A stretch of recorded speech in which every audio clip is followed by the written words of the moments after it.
অন্যদিকে চাকরি বাতিল ইস্যুতে আজকে পাল্টা পথে তৃণমূল নামছে। কার দায়? বাংলায় রাজনৈতিক চাপানোতন, বিরোধীরা আক্রমণ শানাচ্ছে শাসক দল তৃণমূলকে। বিজেপি এবং সিপিএম কে দোষে পাল্টা আক্রমণ। বুধবার কলকাতায় পথে নামে তৃণমূলের ছাত্র যুব নেতৃত্ব এবং আজকে রাজ্য জুড়ে পথে নামছে তৃণমূল শিবির। এবার রাজ্য জুড়ে আজকে ব্লকে ব্লকে প্রতিবাদ মিছিল রয়েছে তৃণমূলের। আজকের কর্মসূচির বিষয় বিস্তারিত জানাবেন প্রবীর চক্রবর্তী, রয়েছেন টেলিফোন লাইনে প্রতিনিধি। প্রবীর, কি জানা যাচ্ছে?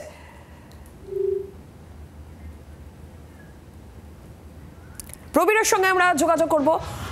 বুধবার কলকাতায় যেখানে তৃণমূলের ছাত্র যুব নেতৃত্ব পথে নেমেছিল, এবার রাজ্য জুড়ে তাদের কর্মসূচি।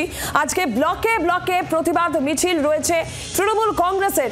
আজকের কর্মসূচির বিষয়ে জানবো। প্রবীরের সঙ্গে আমরা আবারও যোগাযোগ করেছি। প্রবীর, কি জানা যাচ্ছে আজকে ব্লকে ব্লকে কর্মসূচি তৃণমূল কংগ্রেসের? একটু বিস্তারিত বলো।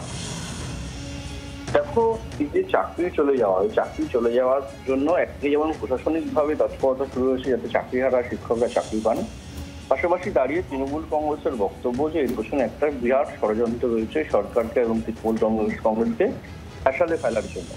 এই ষড়যন্ত্রের অভিযোগেই কিন্তু তৃণমূল কংগ্রেস ইতিমধ্যে রাস্তায় নেমেছে। গত 9 তারিখ কলেজ স্কোয়ার থেকে ডরিনা ক্রসিং পর্যন্ত তৃণমূলের ছাত্র যুব মিছিল করেছে, প্রতিবাদ মিছিল।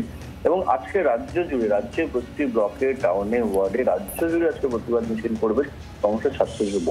তাদের বক্তব্য যে বিকাশ রঞ্জন ভট্টাচার্য, অভিজিৎ গাঙ্গুলি, এরা সবাই এই ষড়যন্ত্রে লিপ্ত রয়েছেন এবং অন্যান্য সিপিএম, বিজেপি সবাই এই ষড়যন্ত্রে লিপ্ত রয়েছে যে চাকরি খেয়ে চাকরি চলে গেলে তাদের করবে। এই তার জন্য একটা ষড়যন্ত্র করা হয়েছে বৃহৎ। এই ষড়যন্ত্রে যাতে মানুষের কাছে পৌঁছে দেওয়া যায় যে এই ষড়যন্ত্রের অভিযোগ ষড়যন্ত্র রয়েছে, এই বিষয়ে কিন্তু দেখা গেছে 9 তারিখ রাস্তায় ছিল তৃণমূল কংগ্রেসের ছাত্র যুব। আজকেও রাজ্য জুড়ে এই ষড়যন্ত্রের অভিযোগে রাস্তায় নামছে তৃণমূলের ছাত্র যুবরা। ধন্যবাদ প্রবীর।